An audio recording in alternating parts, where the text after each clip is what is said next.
Accounting मतलब अपने पैसों का हिसाब रखना। मान लो आपके पास एक गुल्लक है, आप उसमें पैसे डालते हो और निकालते भी हो। अकाउंटिंग बिजनेस को अपने पैसों का हिसाब रखने में मदद करता है, बिल्कुल आपके गुल्लक की तरह। गुल्लक की जगह बिजनेस फाइनेंशियल स्टेटमेंट्स इस्तेमाल करते हैं। ये स्टेटमेंट्स दिखाते हैं कि बिजनेस के पास कितने पैसे हैं और वो कहां जा रहे हैं। ये बिजनेस के पैसों का रिपोर्ट कार्ड जैसा है।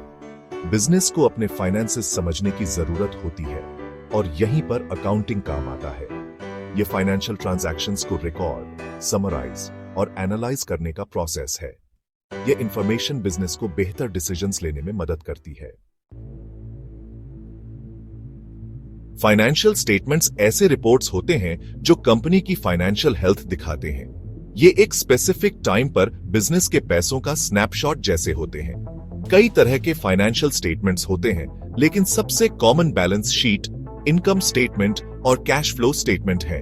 हर स्टेटमेंट कंपनी के फाइनेंशियल परफॉर्मेंस के बारे में यूनिक इंफॉर्मेशन देता है। इन स्टेटमेंट्स को समझना इन्वेस्टर्स, क्रेडिटर्स और बिजनेस ओनर्स के लिए इन्फॉर्म्ड डिसीजंस लेने के लिए बहुत जरूरी है। इससे वे देख सकते हैं कि बिजनेस पैसा कमा रहा है या गंवा रहा है। अकाउंटिंग में बिजनेस के पास जो कुछ भी होता है उसे एसेट कहते हैं। अपने खिलौने, कपड़े या साइकिल की तरह सोचो। बिजनेस के लिए एसेट्स कैश, इक्विपमेंट या बिल्डिंग्स जैसी चीजें हो सकती हैं। लायबिलिटीज वो होते हैं जो बिजनेस दूसरों को देता है। यह किसी दोस्त से पैसे उधार लेने जैसा है। बिजनेस के लिए लायबिलिटीज लोन्स, अनपेड बिल्स या सैलरीज हो सकते हैं। एसेट्स और लायबिलिटीज का डिफरेंस समझना कंपनी की फाइनेंशियल पोजीशन समझने के लिए जरूरी है। यह जानने जैसा है कि आपके पास क्या है और आप पर क्या बकाया है। डेबिट और क्रेडिट अकाउंटिंग के दो बेसिक कॉन्सेप्ट्स हैं।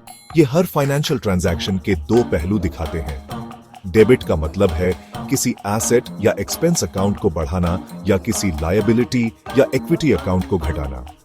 क्रेडिट इसका उल्टा है, किसी एसेट या एक्सपेंस अकाउंट को घटाना या किसी लायबिलिटी या इक्विटी अकाउंट को बढ़ाना। इसे एक झूले की तरह समझो। जब एक तरफ ऊपर जाता है तो दूसरी तरफ नीचे जाता है। यह सिस्टम इंश्योर करता है कि accounting equation assets equals liabilities plus equity हमेशा बैलेंस्ड रहे।